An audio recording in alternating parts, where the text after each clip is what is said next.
Hey YouTube folks, just a mini update on my bike.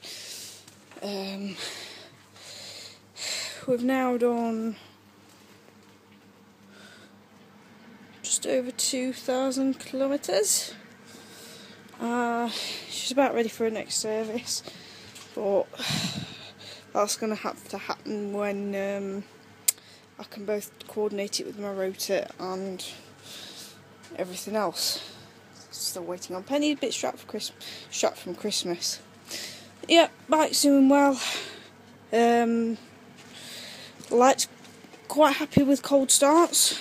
The Hattie's got a Della choke, and I'd say runs excellently, quite reliable. Only issue I've still had is that thing, side stand switch. It also doesn't like frost. Woohoo! So yeah, next service that thing's been deactivated because I'm not pissing about having to keep spraying WD-40 on it all the time. Basically, well, the downside I've noticed, but it might be my fault for not really doing it properly, is the bit of rusting on that. But got to bear in mind this bike lives out on the drive. It's not uncovered. It's not covered, and it's used all year. So kind of expected it really. And to be honest, it's fared better than most people would let you believe with said Chinese bikes. So again, I can't really fault it. Yeah. Otherwise, that's the latest on the bike. I have tried a few onboard videos. They didn't work very well. The MD80 isn't a bad little camera. I've just not found a suitable way to mount it, and it won't work very well with my current helmet. In fact, since I changed my helmet, since I purchased it, and it's just too difficult to get it to mount right. So I have now ordered myself a little mount for my iPhone. Basically, it's a chest mount, like similar to what you'd use with a GoPro. It's cost me less than 30 quid, so I thought I might as well utilise what I've got, and so I should be able to do some onboard footage soon. Oh yeah. The other thing I was going to say about the bike is, say, next service is getting that switch sorted. Probably dropping another. Might drop a 17-tooth front sprocket on. Not sure yet. It's as the bike's running in more. It's.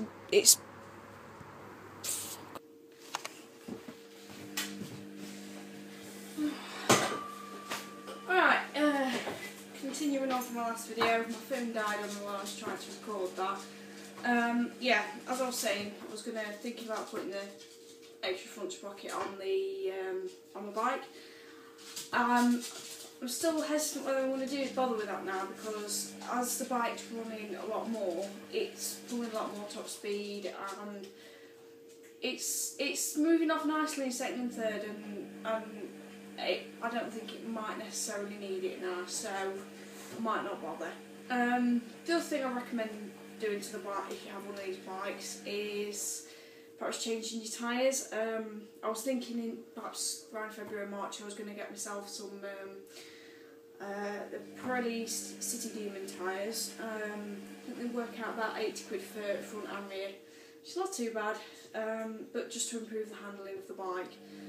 The reason I'm not going to do that now is because, well, basically my other half is having driving lessons, and he's going to be going for a car as soon as he can afford it. So, plan is, sell my bike and I get his nice shiny white XTRS. So, as much as I love my bike, there's not a great deal point spending lots of money on it now, and I know I've got the intention of perhaps selling it within the next six months to a year. It depends. If the tyres get to the point where I don't feel like they're handling well enough, I might just change them anyway, and probably the expense, because there's a safety issue as well. Not saying the tyres it comes with are vastly unsafe, just I feel happier with some better handling tyres basically. I thought do a couple of little product reviews while I'm here, as I've had to abandon outside and come inside. This is my new helmet. It's on it. It's cool.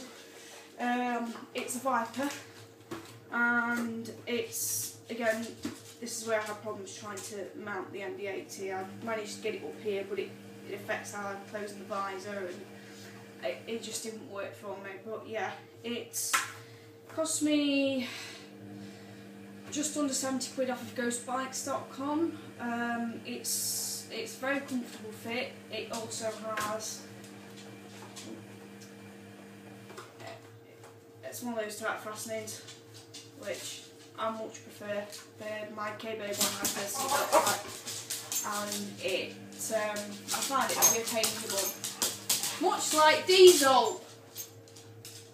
Sorry, my dog started spinning around like a fool. But yeah, the only compromise on this, where the K-Bird had the 5-star sharp rating, this has only got a 4-star. However, it does fit much better, and I think the improved fit is much more important. So yeah, I can't fault that. Very, very happy with it so far. It's got a nice little, oh yes, the other important thing, which wearing glasses, it has drop down internal visor, because again, the expense of getting some prescription sunglasses up against getting a better helmet is just not worth it, and I'm on a bit of a budget. The other thing I wanted to show you is my tank bag. This part, this is the actual bit that clips onto the tank bag. Got magnetic parts here. It's got clear map pack, and it has this strap which goes around your headstock, so you've got that extra little bit of security for when you're travelling. This bit zips onto here. At the moment I'm using it as the rucksack because it's just more convenient than because I'm using it for work. But it's got all these extra pockets. This little pouch zips off as well, that's really good. Comes with a waterproof cover, another clear map pocket, and it's like that on the inside, and it expands to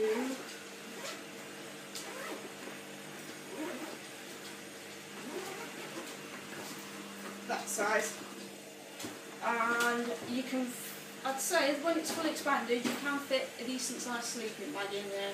Hard to for work because I do sleeping duties. But yeah, this is the budget range from Oxford. It's the on tour version. I believe it cost me £35, and it came from gearforbikers.com, which is basically the shop that's joined onto the dealer that I got my bike from. And I'd actually say it's fantastic value for money, not just because it's come from that dealer. I've got a local shop, literally 2 minutes ride away, and they're a lot more expensive. I ordered this online. Plus, when I ordered it, I think I ordered it on about 5 o'clock on Wednesday. It was with me for Friday morning.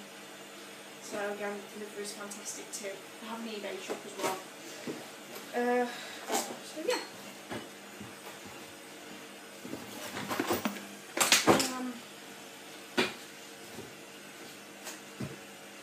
As I say, hoping to get my iPhone camera out quite soon. Probably might take a couple of weeks because it's got to come from Germany. I didn't see the point of uploading rubbishy videos off my MD-80. Not because the quality is rubbishy, it's purely because I couldn't get the camera angle right, and all you just see was lots of tarmac and me rambling. So I'd rather do this. Okay, that's all I can really think of for now. Ta for now.